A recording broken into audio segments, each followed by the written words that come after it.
For the father in Anthony Doerr's novel, All the Light We Cannot See, life and parenting with it will take him in so many unseen directions. He becomes a single father, which wasn't part of the plan. His daughter loses her eyesight, so they learn to help her navigate the world in a way that was not a part of the plan. War breaks out, and he needs for them to decamp out of Paris, not planned. At some point, he will no longer be there to protect her, as true as that will be for all of us ultimately, and so he and she will learn the lesson of separation and goodbye too. Again, not something he planned for, few of us do. What life means, what parenting will demand, has as its only constant, like life itself, change. Those of us who enter into this crucible of parenting, however we enter in as caregivers, will find ourselves at times daunted, often unsure, regularly forced to dig deep. We will fumble and probably have moments of triumph, or even, dare I say, some moments of pride. Perhaps the only other certainty is that whether we like it or not, like marriage, not in ways we could have predicted or would have seen or even chosen, we will grow and deepen in this set of relationships. We will be changed by it all.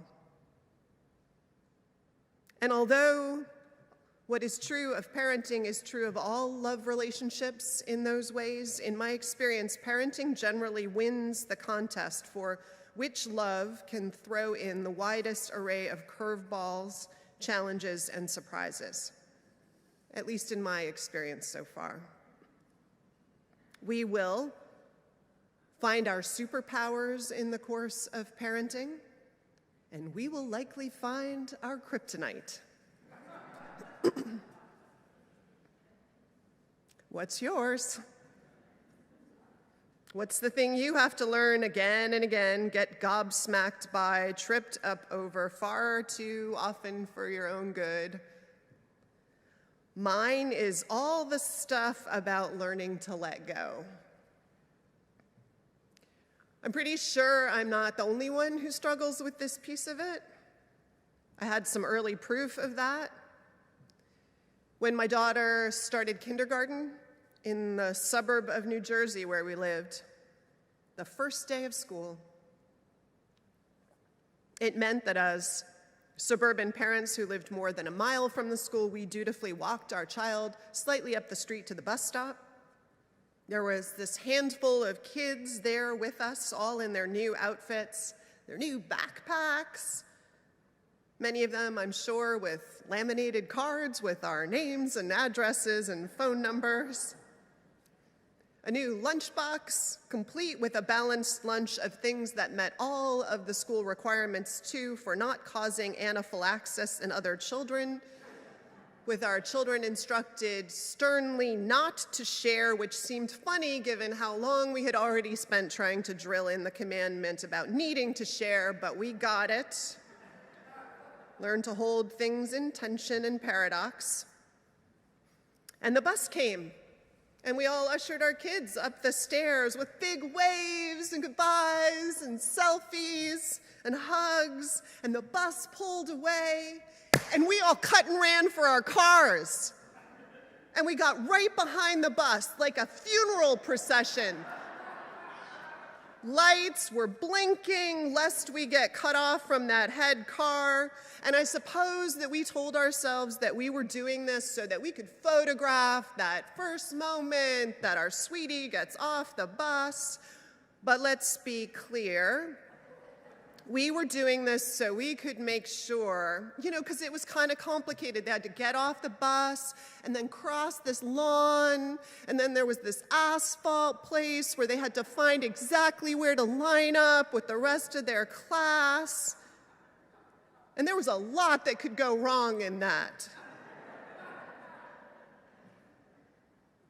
And I bet if you look closely at the photographs from that day, you can see this thin shimmer of the umbilical cord that wasn't completely cut at birth.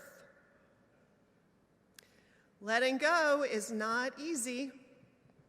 Julie Lythcott-Hames writes about those same umbilical cord parents. She writes about it in her book called How to Raise an Adult, a book drawn from her 10 years or more as the dean of freshmen at Stanford.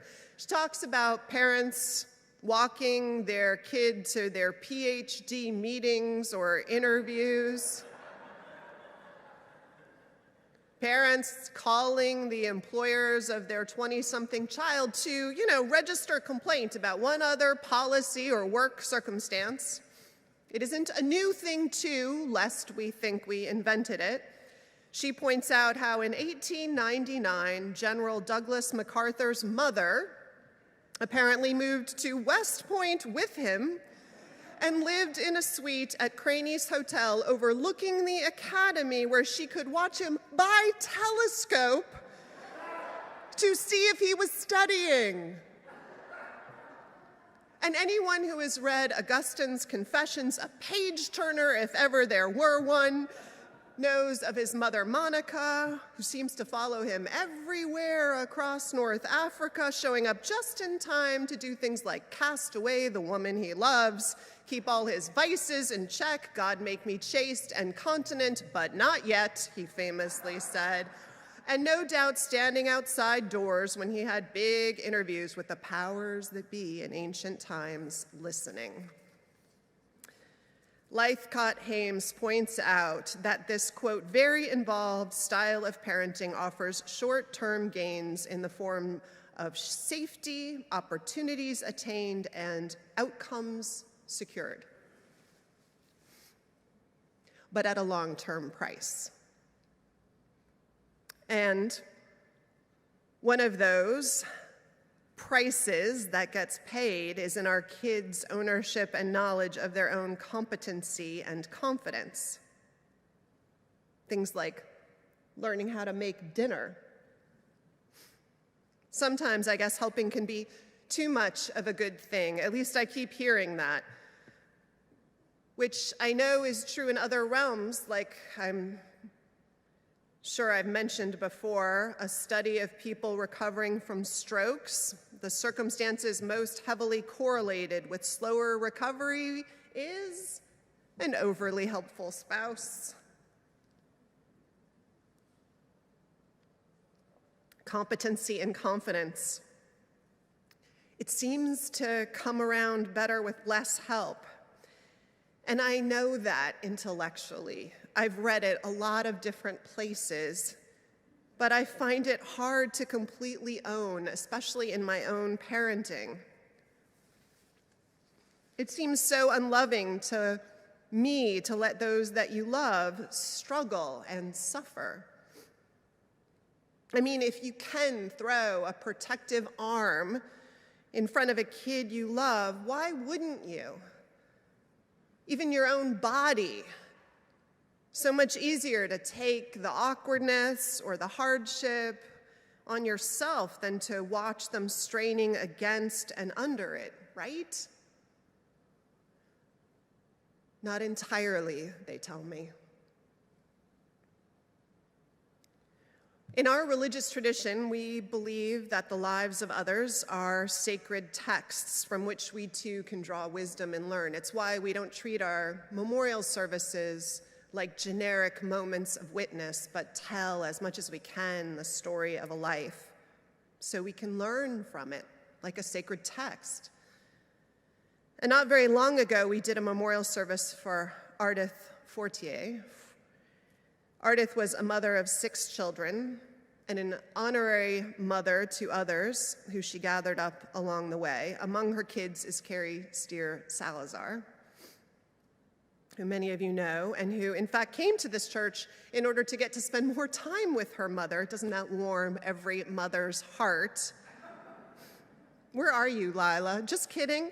And And Carrie did so because Ardith was busy, but loved church, and so coming to church was a sure way to get to see her mom. Ardith was a member here. She was active. She brought meals to people. She did all kinds of acts of service. She sang in the choir. She was fiercely curious and smart and free-thinking, and she found her tribe of big-hearted, but also gutsy and free-thinking rebels here among the Unitarian Universalists.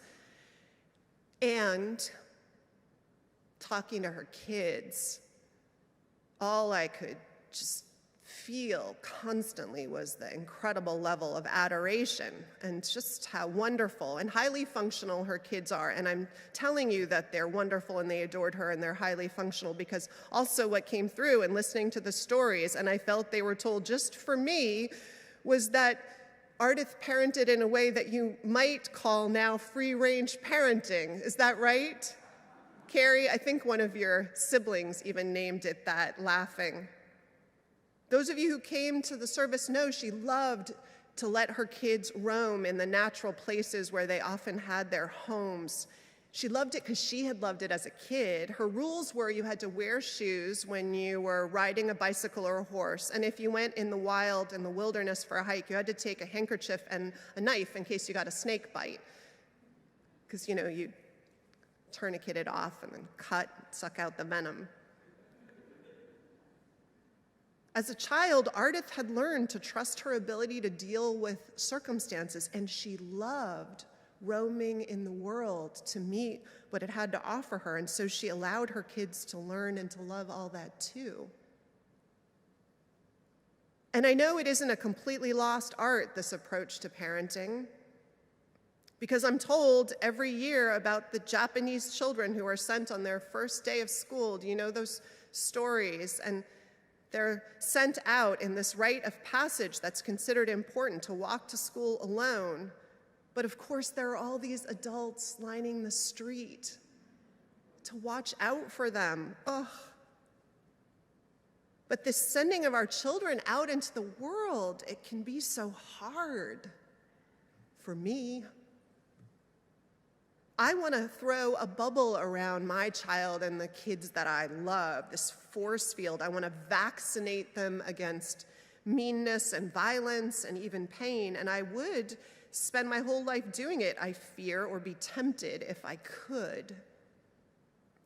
And yet I know from my own life experience that we all have to learn that the world is uncertain and pain is a part of it, and so is wrong, and so is fear.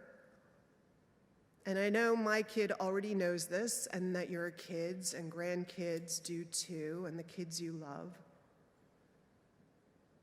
And I know that strength, and I know that resilience, and a host of other skills are the ones that you and I only found, most of us, through experience that allowed us to learn them when we lived meaningfully in the face of what life would throw us. But it involves trust. Trust in this imperfect world. Trust in our kids being able to figure things out fast and in time. Trust in a bit of luck that car will see them when they're busy on their phone or laughing with friends as they cross blithely the streets of life. Trust that the stranger will come along at the right time. Trust that even when things go wrong, they will, like we did, find a way to make something of it, even the hardest stuff, that alchemy of the heart that finds a way to turn hardship into a superpower, or at least wisdom and compassion that we use as an offering to the world afterwards. And as a mother of a child who will turn 18 next week and go to college next fall, that trust has to be there, because the letting go, unless I'm going to get a room across from her dorm and a telescope, which I am not, because somebody has to pay for college, and also I do have some pride, because life will force this lesson on me, as it does on all of us. Eventually, we have to let go. Ultimately, in the largest sense, if I can be, ministerial for a moment. We all have to let go and trust one another to the world. In her poem, To Have Without Holding, the poet Marge Piercy wrote, "Learning to love differently is hard. Love with the hands wide open, love with the doors banging on their hinges, the cupboard unlocked, the wind roaring and the whimpering in the rooms, rustling the sheets and snapping the blinds that thwack like rubber bands in an open palm. Learning to love differently is hard." Carrie told me this morning when I asked permission to talk about her mother that her mom was a secret worrier, which totally blew, I thought, my point in the sermon. That even as she sent her kids into the world, she hid how much she worried about them. But actually, that's a perfect point for the sermon. That learning to love differently has always been hard, even for those people who make it look so easy, and maybe it's always been hard for all of us and the people who passed us into the world, and the only way through it is to practice. Ugh, God, the practice. Trusting that shoes and a snake bite kit will be enough. That with that and their own inner resources, those we love will find their way through the wilderness places. Trusting that the world that meets them will be like the streets of Japan on the first day of school, lined with caring neighbors, people who themselves had once been met with caring neighbors on a long ago first day, and that this is also the order and nature of the universe in which we reside. Trust that we have loved our kids enough to knit them up strong inside, strong enough to take a few blows to the ego, to life plans, and continue on the slightly deviated path ahead and find and make the merry, meaningful adventure that awaits them there, wherever that is. And ground ourselves, too, in what the father in Door's novel sees in his daughter as he bathes the small, young, vulnerable, but powerful, too, girl that night, on the cusp of all that will face them. See all of that and our role in it, too. See that his daughter is so curious, so resilient,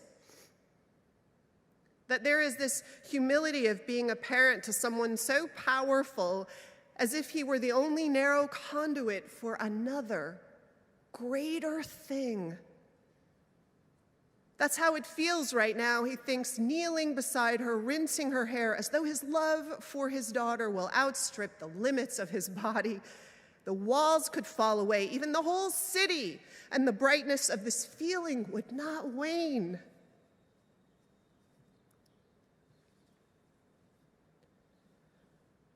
Ground us in this. Spirit of life, on this Mother's Day, bless all who mother the world, ourselves among them. Bless our fierce devotion, our gentle, protective hearts and arms, and help us to live into the hardest requirement of love, the letting go. To trust that the wind will find the wing. Amen.